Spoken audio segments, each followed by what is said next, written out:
Yes, muri iki gicamunsi rero ni munyemerere abakunzi ba Jeune Official nongere rwose mbabere umukandida mwiza wo kubagezaho amakuru agezweho kuko muri aya masaha ntabwo rwose mushobora kwiyumvisha uburyo kimbazaniye update zigezweho zidasanzwe mutasanga ahandi zibikomeje kubera hano muri uburasirazuba bwa Repubulika Iharanira Demokarasi ya Kongo. Byifasha bite rero sasa we gusa tera gatebe wicare ubundi umpe umwanya ubundi rwose amakuru yo nyakuvira muzini muzingo wumve uko ibintu byifashe, wumve uko situation ihagaze mu bice bigiye bitandukanye ndetse haba muri diplomasi ndetse no ku mirongo y'urugamba hose ngutambagize wumve uko ibintu byifashe. Muri aya makuru yacu tugiye kubabwira ko urugamba rugiye gukomera, urugamba rusana rugiye gufata indi ntera, urugamba rugiye gukomera kurusha uko abantu benshi twari turi kurubona hano muri buno burasirazuba bwa Repubulika Demokarasi ya Kongo, dore ko ibimenyetso simusiga nabyo byatangiye kugenda bigaragara. Ubu tuvugana amakuru turimo kugenda twakira nyuma yuko USA ifatiye ibihano uyu mugabo Joseph Kabila, hari amakuru ari kutugera avuga ko ngo leta mu by'ukuri ya USA ndetse na leta y'Abarabu tayari bamaze gutegura abasirikare bagera ku 1500 bagiye kohereza hano muri ubu burasirazuba bwa Repubulika Iharanira Demokarasi ya Kongo. Mana yanjye, uwitwa Lieutenant Colonel Wiringoma nuko yatabarutse, naho ubundi nakagombye kuba rwose nicaye muri amasaha ntegereje icyo agiye kuza gusubiza kuri abasirikare bagiye kuza, ariko nyine bura ntago byakunda kuko nyine yaratabarutse. Reka dutegereze Kanyuka tuze kuvubwa ni uri buze kuba agira icyo atangaza, kuko ibi bihumbi mu by'ukuri aba basirikare ngo nanjye ngo ibihumbi ngo 1500 ni ibihumbi 15 munyihangana niba nari nibeshye mu mibare, ni ibihumbi 15 bagiye kohereza. Ibihumbi 15 rero nakagombye kumva rya jambo rya Colonel Wiringoma ari kuvuga ati bareke baze ubundi noneho mu by'ukuri ntawe uzasubirayo. Reka tuze rero iyo nkuru tuze kugenda tuyinjiramo, turaza kugenda tuyinjiramo mu buryo burambuye muri iki kiganiro cyacu. Icyo usabwa gusa no kudutiza umwanya. Nyuma y'uko bakisha se nabo bari bakiye intara ya Tanganyika yari yahakanye ko mu by'ukuri hari uduce bambuwe cyangwa se batswe cyangwa se turi gukontorwa hano muri za Tanganyika na Zambia. Hari andi makuru mashya tugeze hadasanzwe. Felicitation gusa nyine kuri iki gisirikare cya Repubulika Demokarasi ya Kongo hano Tanganyika, bakubwira ko rwose noneho kera kabaye ibindi bibyo neva sho giseke dashobora ngo no kuza kwibahembera kuko ngo bikoze mu mitana bibwira batanazi uduce tumwe bamaze kutwigarurira. Byagenze bite byose ni muri iki kiganiro cyacu, nyaboneka ntuze kugicikwa. Turaza kugaruka kuri iyi nkuru yindi ikomeye cyane ava ngo ishushe ahantu bita za Baraka FARDC. Mu by'ukuri abasirikare babo batangiye kugenda bakorerwa operation bakabajogoramo ibintu byakomeye. Barakubwira ko ngo Baraka ngo umusirikare wa FARDC yishwe igihe rwose donc ntabwo azi ngo abantu ntabwo abantu bamenye ngo yapfuye ate, bigendanye n'uburyo ki abamwishe babigenjemo kandi ari kumwe n'abagenzi ariko ntibamenye ngo inkuru bakubise niyi. Yari umwe wasirika afite ipeti ryo hejuru, turaza kugenda tubigarukaho. Bari muri patrouille bari kuri wa murongo rwose batambuka rwose bacunga umutekano, ariko ntabwo yamenye ngo inkuba imukubise niyi. Turaje nabyo tugenda tubigarukaho. Turaza gusimbukira hano muri iki gihugu cy'u Burundi turebe uko ibintu byifashe, nabyo turaza kugenda tubireba. Mwuka mubi uri gututumba hagati y'igisirikare cy'u Burundi ndetse mu by'ukuri n'ubuyobozi, turareba tugenda tubireba. Hanyuma kandi turaza kugaruka kuri Joseph Kabila uwahoze ari perezida w'iki gihugu cya Repubulika Iharanira Demokarasi ya Kongo. Nawe kera kabaye, nawe hari amagambo akomeye cyane amaze gushyira hanze. Aya magambo yo noneho sinzi noneho mu by'ukuri Gisekedi na Leta Zunze Ubumwe za Amerika nibabyumva ubanza baraza kugwa mu kantu. Byifashe bite? Nyaboneka ntuze gucikwa ni muri iki kiganiro. Niyo mpamvu ahubwira nti umusanzu wawe nawe ushobora kuba wawugira muri iki kiganiro. Nta kindi tuba tugusaba rwose kitari ukugira ute, kitari uguhuza nko ku iki kiganiro ugakora like kuri iyi video rwose, ugakora kuri ako kantu ka like ndetse ukaba wanayisangiza n'abandi.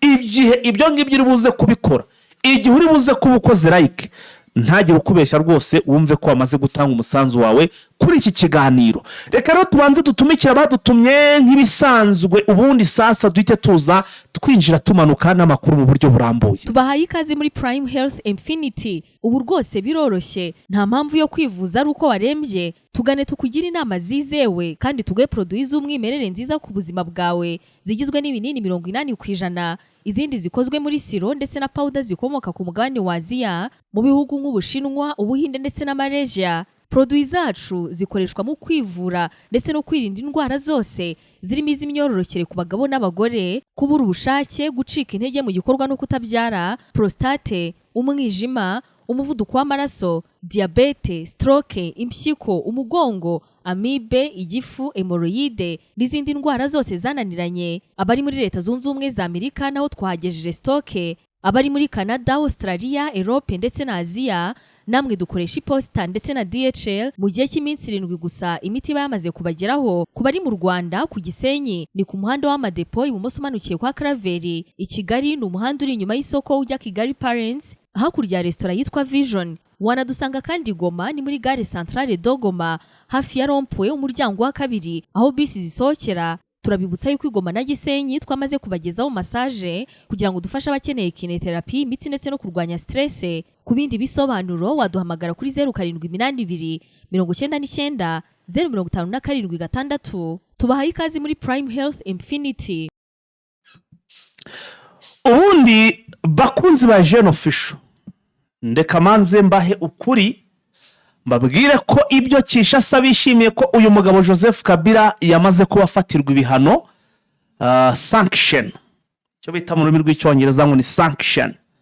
Ndagira ngo mbamenyeshe ko n'ibyago bikomeye cyane, nongere ngusubiremo ngo n'ibyago bikomeye cyane ku butegetsi bwa Kinshasa, bikaba ibisubizo bikomeye cyane kuri uyu mutwe wa M23. Byifashe bite rero sasa? Ndimwe abantu bagerageje kwinjira muri jenda, rwose kwinjira muri jenda y'uyu mugabo, uko ibintu byari bipanze bisa naho Kinshasa ndetse na Leta Zunze Ubumwe za Amerika umutego ubundi warutezwe bamaze kugira ute bamaze kugwamo bimwe bikomeye cyane. Nibyo koko Repubulika ya Demokarasi ya Kongo ubutegetsi bishimiye ko ngo uyu mugabo yafatiwe ibihano, ariko se ubundi yafatiwe ibihano ari hehe? Yafatiwe ibihano ari hehe? Ese aba bandi bari kumwe ko ibyo bihano babifatiwe kitungu ntago bariho? Ntago bariho se? Sasa reka mbabwire uko ikarita icanze, mwene muzehe ubundi mpite nza nikomereza njya no kuzindi nkuru mwumve uko ibintu byifashe. Nuko uyu mugabo Joseph Kabila murabizi ko nubundi aba hano muri eneo za M23, ibi byo sibanga Goma rwose ni nkiwe, baherutse no kohereza drone bagira ngo niwe bagiye kurasa, barangije barahusha, ahubwo ihitana umwe wakozi b'umuryango utabogamiye kuri leta wa uyu muryango nyene wa UNICEF. Ngira ngo iyi nkuru ntago turi buze kuyitindaho, ariko uyu mugabo burya yarari rwose donc ntabwo yagaragaraga. Ubu nibwo none hagiye gutangira kugaragara, kuko nta nice kiramira none nta nahafiteho kujya. Ubu sasa nibwo mugiye kubona umujinya w'uyu mugabo Joseph Kabila Kabanga. Amwe mu makuru namaze gutohoza, ndakubwiza uko Leta Zunze Ubumwe za Amerika ntabwo ikunda Gisekedi. Uyu mugabo abonye uburenganzira donc ni nk'uruhushya none rweruye abonye bwo kongera kurwanira icyubahiro cye kugira ngo yongere agire ijambo, kuko ubu tuvugana donc bamaze kumutesha agaciro, byarangiye abaye donc ntacyo muri make nta ariho atariho, kuko nyine urumva bamaze kumugaragaza ne nk'umuntu ukorana na M23 kandi yari yibereye hara nk'umuntu uri mu buhungiro ariko mu gihugu cye. Muzi byo agiye gukora. Iyo Kinshasa bahumuraga amaso bakareba, bakababwira Leta Zunze Ubumwe za Amerika bati ibyo bihano mwamufate mu bikureho, nta nicyo dutwe, dore ko nta nicyo yarabatwaye. Ahubwo bagakoresha ibishoboka byose, akavuga bati niba ari birashoboka aze, dore ko n'umuryango we rwose murabizi ko ubu Kinshasa wabagakisha sa sinzi niba ukiriho ndaza kugenda nabyo mbimenya, ariko muri make basa n'abikozeho bigiye kugenda bite rero sasa. Ni ukuvuga ngo ubu noneho kuba yamaze kugaragara gushyirwa mu rutonde rw'abafasha M23, ubu none nibwo agiye kubikora ku buryo bugaragara ku mugaragaro. Kandi murabizi ko muri iki gisirikare cya Repubulika ya Demokarasi ya Kongo FARDC abenshi si ukubesha bro, bemera neza uyu musaza ntawuri ni Joseph Kabila. Ntabwo M23 tubanza twumvikane mumenye, ntabwo M23 yabuze imbaraga zigera Kinshasa. Icyo cyo mubanze munakimenye mu gishyiraho nagati, ubihakana zane proof. Atari ibi byo kuvuga ngo Leta Zunze Ubumwe za Amerika ngo yategetse ngo M23 isubira inyuma. Avuga ati nibura barabakubise aha ngaha bashaka kujyayo bagarukira mu nzira. Bitari byo ngo runaka ngo baravuze ngo vamo ngivamo. Muri Afurika ntabwo ari muri hano muri Afurika, ndagira ngo manze mbamenyeshe ko ntabwo ari ku mugabane Amerika hahandi Trump azagenda akabati mugende muzane Maduro, mugende mumukure mu buriri we hano muri Afurika bro. Abanyafurika mu by'ukuri ikintu bazwiho ni ukurwana hasi ku butaka, ni babi.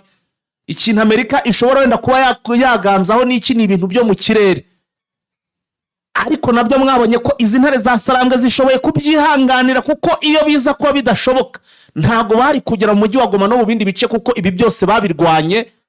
Bamwe basigara abandi bakomeza, umwagwa abandi badivansinga, bageze i Goma bagera no mu yindi migi. Ibyo byose babinyuzemo, ubwo buba bari babunyuzemo. Icyo muri make Amerika ntishobora kukibakangisha.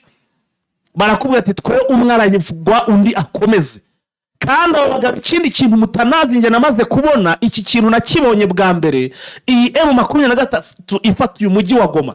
Ndakubwiza ukuri, ushobora kumva urugamba rukubita hano muri za Warikare. Igihe Kinshasa bakiri kurwana no gutangira amatangazo, ukumva ni Kinshasa mu mujyi bagezeho, ukaberwa uko bagezeyo, ukumva bari gukubita ibice byose, imijyi yose bakayibabariza icyarimwe. Ukumva Kinshasa no byukuri gufata indege arimo Kisekedi arimo arahunga. Nje ibi ndimo ndavuga ni ibintu niboneye, nabonye experience yo burya cyaba abagabo barwanamo muri iki gihe bamaze bari mu rugamba. Kinshasa ishobora kwizinga urugamba ruri Warikare, ruri hano muri za Uvira muri Plaine de Ruzizi, kumba basore bamaze kugera ni Kinshasa. Igihe rero batangira kuzana ibintu bya nini hano muri ibyo bice Kinshasa, mukumva ngo ni abasore intare ziri kwakiriza umuriro, ukibaza uko bagezeho bikakuyobera. Ababazi barabazi, nje ntago ndi buze kurinda navuga byinshi cyane. Rero kuba uyu mugabo yamaze kuvuga ngo babafatiye ibihano, ibi bigaragarije M23 nta nubwo yitaweho, ndetse mu uyu mugabo Joseph Kabila nawe ntabwo yitaweho. Reka nze rero bicare bakore inama, mwumve ikiri buze kuva muri iyi nama. Noneho aba bagabo aho bagiye kubihimira, turaje tugarukeho iyi nkuru ngo bagiye kohereza 15 by'abasirikare. Niba baje gukora iki turaje nabyo tubere muri amakuru. Ariko ndakubwiza ukuri, gufatirwa ibihano kwa Joseph Kabila niko kurangira k'uyu mugabo Evariste Gisekedi ndetse na Evariste Ndayishimiye. Ibi ngibi rwose ni amakuru rwose navuga ngo yumvikana, ushobora gusobanura umuntu akayumva. Ndagira ngo manze mbibutse ko uyu mugabo Gisekedi aza ku buyobozi, nongere mbibutse ko uyu mugabo yaje kubwumvikana n'uyu mugabo Joseph Kabila, kuko bagiranye n'amasezerano n'abayobozi b'ibihugu runaka babisinyaho. Kandi iyo nta mwanzi wa politike, nubwo abagabo benshi bari inyuma ya Gisekedi, ndakubwiza ukuri umugabo Joseph Kabila yamaze gusubira ku buyobozi, bose bamugarukira. Ukabona Gisekedi neza neza arimo arahunga, uwari perezida ukabona arimo arahunga, kandi abaturage bose bakanamugarukira. Ibi abangaba nta nuba bitayeho, nta n'umuntu ubitayeho. Sasa ahubwo iyi karita iri gucangwa aha ngaha igiye gukinwa ute? Igiye gukinwa ute? Ninde Seti, ninde Bwana, ninde Debande, ninde Akitere? Ese ibyo bihumbi 15 bagiye kohereza by'Abarabu na Leta Zunze Ubumwe za Amerika bije kurwana, babanza bakarwaniya iyo kwa Iranira, tukayako n'uyu muhora wafungurwa. Ndakubwiza ukuri, ngewe nimushake mu byumve cyangwa se nimubyumve, bisa naho urugamba rugize gute, rugiye kuba rubisi noneho, kandi no ruri kugira gute no kugana ihere, rugiye gukomera sasa. Ariko ngiyo urugamba rukomeye nibwo ruba rugiye kurangira, harimo gukomera ndetse no kwa rugiye kugira ute, rugiye kurangira. M23 n'uyu mugabo Joseph Kabila bagiye gukorana ku buryo bweruye. Kandi nababwiye ni niba iki gisirikare cya FARDC nabo ubwo barabyitangarije ko cyabaye amabyi cyazambye cyunjiriwe n'ubutasi n'abanamaneko benshi abenshi suko mu by'ukuri bishimiye ubutegetsi buriho, ahubwo impamvu nyine batanga amakuru ku mwanzi nuko bakunda umwanzi.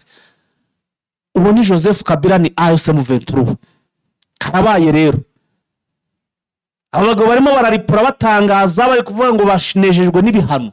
Ejo ushobora kumva benshi bagiye mu mahanga, ariko icyiza wenda nuko umunyamakuru we agendana n'ibigezweho, we yavuga ati yahita atangira kwandika inkuru nziza zo kuri AFC cyangwa se zo kuri Joseph Kabila, byagenda neza dakagira ibyo agaragaza bikagaragara ko yarayanda nyine bakamureka akikomereza ubuzima bwe hano muri. Ese ntihari benshi tuzi bandikaga inkuru ziremereye cyane zidafatika zicisha umutwe mu 23 hano Goma, na n'ubungu bakire hano Goma bari kwandika inkuru nziza kuri mu 23, ariko tuzi inkuru banditse he kuri mu 23 zitari nziza igitari yakageza no mujyi wa Goma.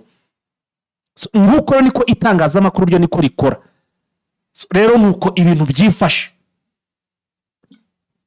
muri iki kiganiro cyacu. Wenda mbere uko tuza kuri abasirikare 15,000 bigiye koherezwa, reka manze mbabwire ko FDL nazo zakamejeje mu bice hano, mu bice biri kugenzurwa na leta cyangwa se na Kinshasa, kuko barakubwira ko ahantu bita ngo ni za Kamituga abagabo bafashe icyitwa ifaranga, donc bakoze amabariyeri menshi cyane, bari gutanga imisoro n'amakarita majeto kugira ngo ube watembera mu duce twishano muri za Kamituga. Biragusaba nyine kubanza watanga amafaranga menshi cyane. Nk'ubu barakubwira ko kugira ngo udube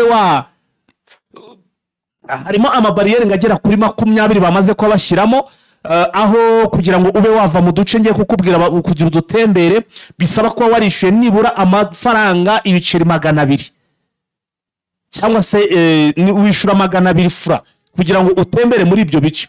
Bakubwira ko utu duce harimo akitwa ngo ni Rutunda, akitwa ngo ni Ntanda, akitwa ngo ni Ibigombe, akitwa ngo ni Gihibe, ahitwa ngo ni Mitono, ndetse n'ahitwa ngo ni Erira River, n'ahitwa ngo ni Masanga, ahitwa ngo ni Nyangurube, n'utundi duce twishimye cyane nyine tuwezwa hano muri Kamituga, kugira ngo udutembere ube wakwemererwa kutugendamo. Bigusaba nyine igitambo, nta kindi gitambo bagusaba, nta kindi nyine n'ugutanga icyitwa turayita taxes, ni corruption, ni imisoro, ni ruswa. Ntabwo ari tax, ni corruption, ni ruswa, ni nka ruswa kugira ngo utembere muri ibyo kintu nko kwigura. Amabariyeri nayo bamaze kugenga ni menshi cyane muri bice. Uyabuze bari kubahambira. Nk'ubu mfite video hano, kanze nyibumvishe numve, murayumva se?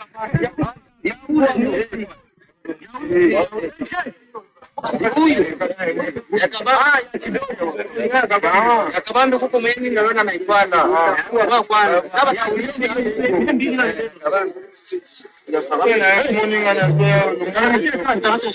Elponjo kuna sema na makudu kuna sitia mponje papa. Yo. Yo nani?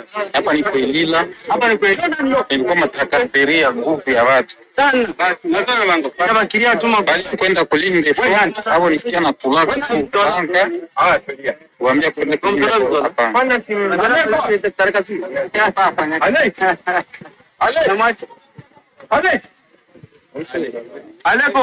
Okay, iyi video ndaza kwishira ku mirongo nkoranyambaga wenda kuri X yacu muze kuyireba, ariko nyine mu buryo ki izi nyeshamba zatangiye kugenda zaka imisoro ku buryo bubabaje cyane, ndetse naravuga ngo bunakomeye, ku buryo abaturage hano bari guteseka ntawe ukiva mu rugo. Kandi burabizi ko kugira ngo mu buzima bube bugende neza nuko umuntu agomba gukora muvoma akahahira urugo nyine akareba ko yabona amafaranga cyangwa se ibyo gutunga umuryango. Ariko urasohoka gatuba utarabona nayo urabona tayari bagahita baguhagarika hariya bati urabanza gusora. So rero ni ibikorwa biri kugaragara birimo kugenda byumvikana hano muri za Kamituga.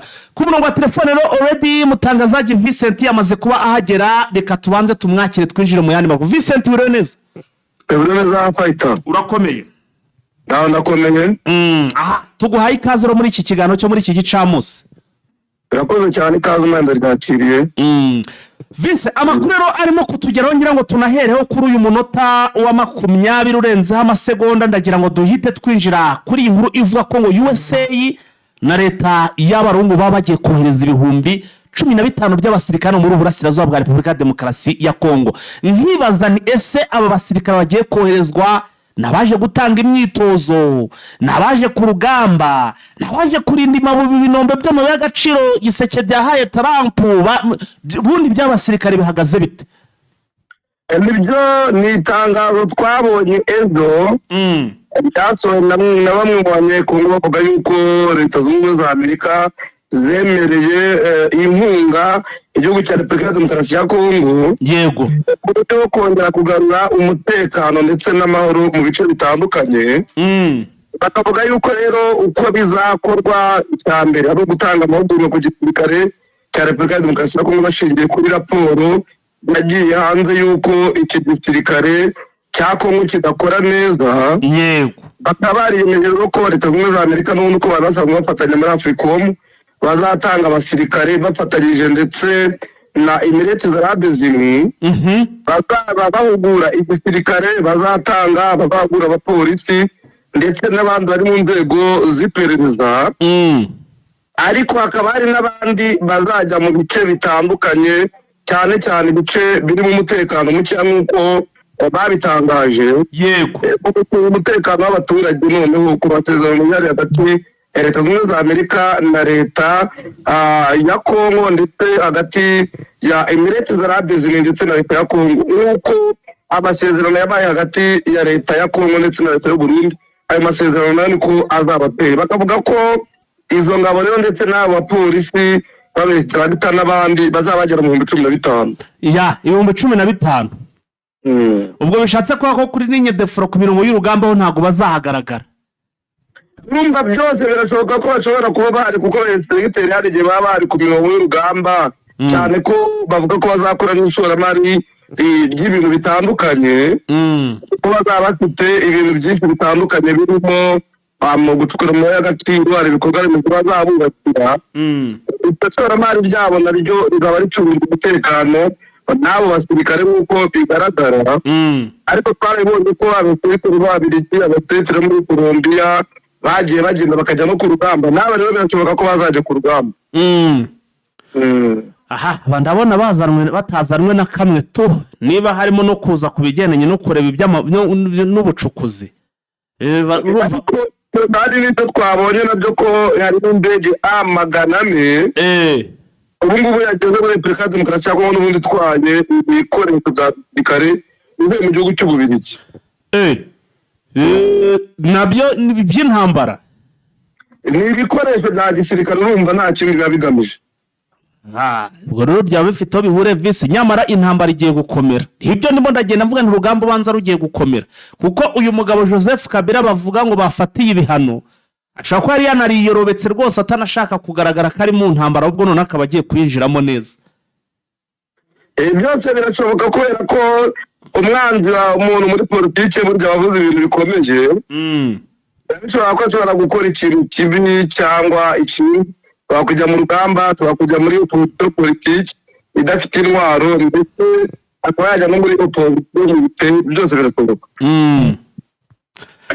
Twigarukire Visi, tugaruke rero kuri iyi nkuru turebe harya Visi buriya ubwo. Ariko Visi, niba leta zunze ubumwe za Amerika zafatiye umugabo ngo ibihano ngo nuko yageze hariya muri hano aba hariya M23 iyoboye, ubundi wa muyobozi wa MONUSCO ntibamutereye bura ntibyagaragara ko ubwo nafite imikoranire nayo mu 23. Ntabwo cyashingiye ko aba mu bice bikontororwa, hashingiwe ku bintu byinshi bitandukanye nk'uko icyemezo cya leta zunze ubumwe za Amerika kibivuga. Numva bitoroshye. Reka twikomereza amakuru. Wari ukitubwira rero ku bigendanye n'iyo ndege, komeza utubwire. Bigaragara ko A400 ariyo yazanye ibyo bikoresho by'intwaro biremereye. Yego, byamaze kugera mu mujyi wa Kinshasa, aho bitegerejwe ko bishobora kujya mu makamba atandukanye y'igisirikare cya FARDC. Ya reka turebe rero uko biraza kugenda iby'abo basirikare turaza kugenda tubikurikirana gatanu kuri kagenzi kako tubireba. Vise tugeze no muri Tanganyika ngo FARDC bikoze mu mitana bibwira abatanazi uduce ngo bari bambuwe n'ingabo za Zambia ngo bamaze kuba bongera kutwisubiza. Byifashe biti byayo makuru. Ni itangazo twabonye ryatanzwe n'igisirikare cya Repubulika ya Demokarasi ya Kongo. Bavuga yuko ibice byari byarigaruriwe n'ingabo za Zambia muri mu ntara ya Tanganyika. Ko bongeye kubyisubiza harimo igice cya lokalite ya Moriro ndetse na lokalite ya Moba. Yego. Bongeye kubyisubiza rero ari bo babifite nk'uko Minisitiri w'ingabo yabitangaje ndetse mu gihe yari ari mu nama yiga ku byerekeranye n'umutekano muri SADC. Yego. Bongeye kubyisubiza rero mu bikorwa n'igisirikare cya Repubulika ya Demokarasi ya Kongo. Ubwo se nibyo cyangwa bari kwikurayo? Urumva turacyabigenzura kureba ariko agace ka Moba ko bari bakigaruriye mu minsi yashize kuko agace ka Moba kari mu birometero 350 byo mu gace ka Moriro ko bari barakigaruriye hari hasigaye agace ka Moriro. Yes, nk'uko rero ngayo amakuru rwose akomeje kugenda atugeraho nk'uko twababwiye rwose ko ibintu hano bimeze neza cyane. Hano se ngo biravuga iki Vincent ngo Arusha ngo ngeze Hasani ngo nitwa ngo ngeze Hasani yasabye kurekura iki uyu mugabo ngo yasabye bare kuri iki kurekurwa wabyanditse nabi nyine aho tubwire rero ngo byifashe bite. No munyamakuru witageze Hasani wahamijwe ibyaha bya jenoside. Yasanzwe ari yakurikiranwa n'urwego mpuzamahanga rwashyiriweho gukora imirimo y'Ikigali y'inkiko mu manza bya RRCP. Gahunda yari yarwandikiye arusaba yuko rwamurekura akava mu gihugu cya Benin arimo akajya kwivuriza mu Buholandi. Byatangajwe rero n'urwego nuko rwanze ubusabe bw'uyu munyamakuru ugeze Hasani bwo koherezwa muri gereza yo mu kindi gihugu nyine yakuwe Cotonou muri Benin akajya kwivuza nk'uko abivuga. Ndetse Hasani ubundi abantu batamuzi yashinze ikinyamakuru cyitwa Kangura cyashishikarizaga abahutu kwanga abatutsi. Akakibera umuyobozi w'igihugu na gatatu urukiko mpanabyaha rwarashyiriweho u Rwanda ICR. Atabanje kubyaha bya jenoside n'ibyose yo ku muntu umukatira igifungo cya burundu. Muri 2007 ngeze yarajuriye urugereko rw'ubujurire rwa ICR rumugabanyiriza igihano. Rumukatira igifungo cy'imyaka 35 nyuma yo kumuhama ibyaha bya jenoside n'ibyose yo ku muntu. Bakaba apfungiwe muri Benin nk'uko nabivugaga. Itariki ya 12 Kanama 2024 nibwo mbese Hasani yagaragaje ko arwaye. Asaba kuba muri gereza y'umuryango w'abibumbye mu Buholandi kubera yuko ngo yabona ubuvuzi bukwiye bujyanye n'uburwayi bwe. Bitandukanye no kuba ari mutwe nk'uko yabivuze. Tariki ya 29 Kanama 2025 niyo y'umuhanda kuza 2025 RMCT yashyikirijwe raporo zigaragaza ko ubuzima bwanjye buhagaze. Bigaragara ko rero arwaye indwara yagizwe ibanga kandi ko kugira ngo yitabweho hakenewe isuzuma ryihariye. Perezida RMCT rero Graciela Gatti Santana tariki ya 28 Mata 2026 yagaragaje ko nubwo raporo zigaragaza ko ngeze akwiye gukorerwa isuzuma ryihariye kandi rikaba ritakorerwa muri Benin. Amakuru aratagaragaza ko uyu munyamakuru arembye. Bavuga ko rero amakuru bafite ko atagaragaza ikibazo cyangwa gikomeye kandi ko kwihutirwa ku buryo yakwimurwa byihuse. Yego. Undi mucamanza rero yagaragaje ko kubera ko ngeze atashoboye kugaragaza ko ikibazo cye gikomeye kandi gikenewe ubuvuzi akwiye kuba agumya kwivuriza hariya rero n'ubundi yarari. Aha ndumva ibintu rwose bitoroshye n'aka na gato. Amakuru ari kugenda rwose azana menshi cyane reka tubanze turebe ngo no muri Afurika y'Epfo naho ngo bikomeje kugenda biba bibi cyane. Tubwire rero iby'uku gukomeza kuba bibi cyane hano muri Afurika y'Epfo. Muri Afurika y'Epfo hari imyigaragambyo iri gukorwa n'abaturage bo muri Afurika y'Epfo. Aho abimukira muri Afurika y'Epfo nyine bamerewe nabi cyane, bamwe bicwa ku manywa y'ihangu. Biravuga ko rero muri Afurika y'Epfo nyine bageze habi kubera urwango rukomeje gukorerwa abimukira. Yego. N'abantu bakomeje kugaragaza ko ari ibintu bikomeje gufata intera ku buryo hamwe kwivuza bibasaba kubanza kwerekana ko ari abenegihugu. Nabonye hari akavideo, hari umunyamerika, hari umukongomani bari gukubita ibipfunsi benda kumwica, bari gukubita mu nda nahe hose. Amatimero y'abaturage yishyize hamwe avuga ko mugaragara ko umwimukira wese yaba afite ibyangombwa bimwemerera kuba muri kiriya gihugu cyangwa utarifite agomba gusubira iwabo, ariko iyo akabatimaguye kusubira iyo yaturutse akava mu gihugu cyabo. Ukabona ko urugomo rukomeye rugaragara cyane mu ntara ya KwaZulu Natal na Gauteng. Abimukira baturutse Ghana, Nigeria n'ibindi bihugu bya Afurika ko bamerewe nabi. Baje baranamenyeshwa n'Abanyafurika y'Epfo bagenzi babo ko bakwiye kuba bafunga amaduka hamwe na hamwe. Ayo batafunze yagiye atwikwa, ayarazwi yagiye n'ubundi atwikwa akanasahurwa. Abandi bagiye batwikwa nk'uko wari ubigarutse, abandi baricwa ku manywa y'ihangu kandi ntawe wayigeze anabiryozwa. Polisi y'Igihugu ikaba yarahagaritse ibintu byose byakorwaga n'abanyamahanga bavuga ati mwe mugiye mu ngo. Uhereye ku muyobozi mukuru wayo ndetse n'abamwungirije nabo ngubu bari ku muhanda bakumira iyo myigaragambyo kubera ibyaha byinshi bigenda bikorwa, ariko ibyaha bya ruswa byinshi byagiye bituma n'amadosiye y'abagiye bafatwa bidakurikiranwa neza ku buryo wenda n'abahohotewe babona ubutabera nk'uko bigenda bigaragazwa n'abantu batandukanye. Ariko mu ijambo yavugiye mu ruhame perezida w'ishyaka Economic Freedom Fighters EFF, Jules Barema yanenze bamwe bavuga ko babuze akazi, bakavuga ko katwawe n'abanyamahanga bari mu gihugu. Yego. Barema yagaragaje ko hari abicora mu myitwarire idahesha ishema Abanyafurika, bavuga ko bamwe bitwaza amagambo y'imyitwarire nyamara batagira umusanzu ugaragara mu bukungu. Abatumva ko nta musanzu mugira, ati muramenye. Yanongeyeho ko atifuza amajwi y'abantu bitwara muri ubwo buryo. Bakaba barabivuze mu gihe muri Afurika y'Epfo hakomeje nyine kuvuga imyigaragambyo n'ubundi n'impaka zishingiye ku bukungu, imirimo n'ubusumbane, aho bamwe mu baturage bavuga ko hari ikibazo cy'ubushomeri bukomeje kwiyongera n'ingaruka zabwo ku mibereho ya buri munsi. Ni impaka rero zagiyeho, abantu bagiye bajya impaka kenshi zishingiye ku bukungu, imirimo, ubusumbane. Abaturage bakaba bati tubuze ubukungu kubera ibintu, tubuze ubukure kubera abimukira. Ariko abaturage bakavuga ko ijambo rya Marema rishobora kurushaho gukomeza impaka za politiki n'imyigaragambyo isanzwe igaragara mu gihugu, cyane cyane mu gihe ibibazo by'ubukungu bikomeje kuba ingorabahizi ku rubyiruko n'abakozi bo hasi, nk'uko bajya batangazwa n'ibinyamakuru bitandukanye.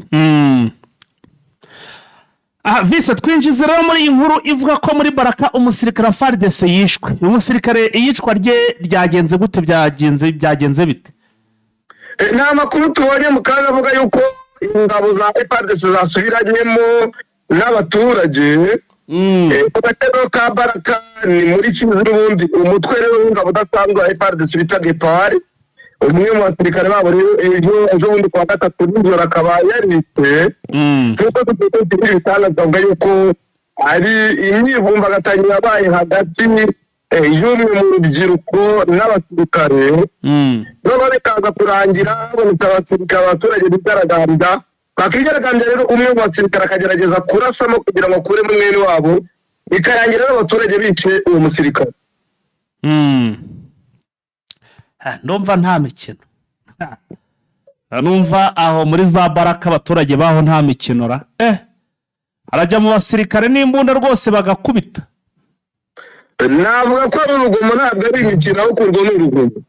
Ariko urari ikintu umuntu akinisha, regani nicyo gukinisha umusirikare ufite imbunda, uba wamaze kurenga umurongo, niko nabyita. Urebye mu by'ukuri uri umusivile nta n'icyo ufite, kiba ari ikibazo.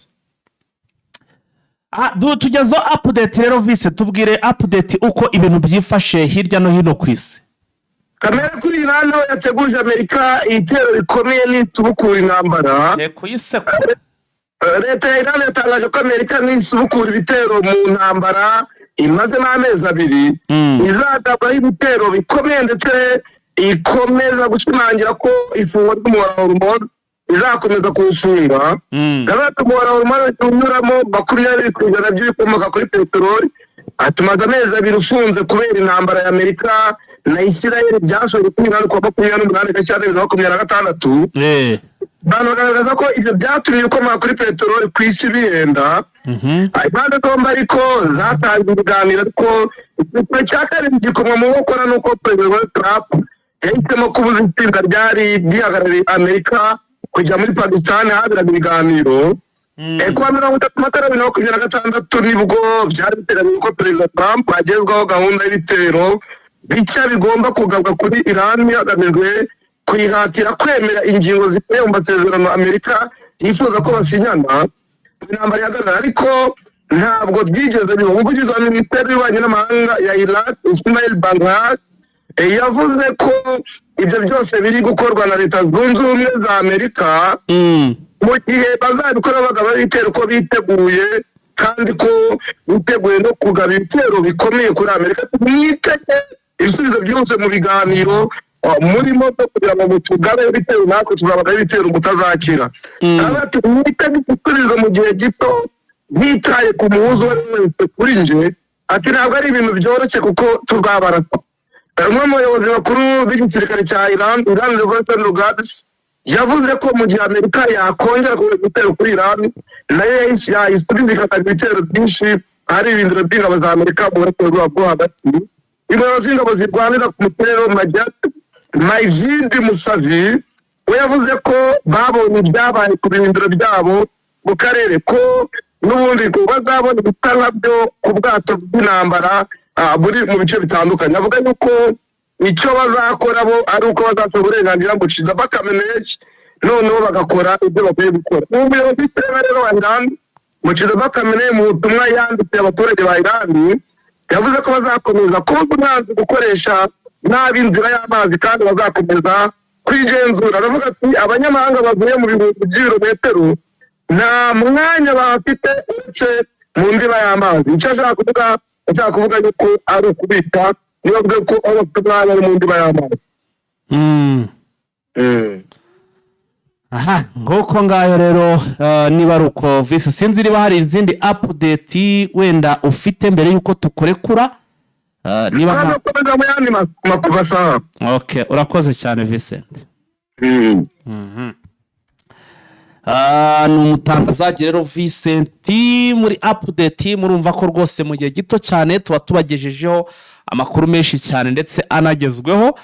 Niyo mpamvu rero tuba tugenda tubabwira tuti nyabuneka ntugacikanwe n'ibiganiro byacu, ntandi wasanga amakuru yizewe ndetse mashya ari update atari kuri uyu muyoboro wa Eugene Official. Reka rero tubashimire, tubanza ariko tubasabe mwe mwese mutarakora subscribe kugira mu bikore nonaha, gukora subscribe ndetse ukanakanda kunzogera. Mu by'ukuri ni by'agaciro gakomeye cyane. Hanyuma rero nanone tunabonereho kugira gutya rwose, tukasaba buri wese uruhare rwe mu gukora like kuri iyi nkuru kugira ngo YouTube ikomeze kugenda igirite igenda iyagura cyangwa se iyirikomandinga. So ubwo rero andi makuru turaza kugenda tuyagarukaho mu yandi masaha ari imbere. Imana ikomeze barinde Nyagasani kandi abane namwe, kandi rwose abari mu kazi mukomeze mugire akazi keza. Turabakunda cyane, mwakoze cyane. Ciao.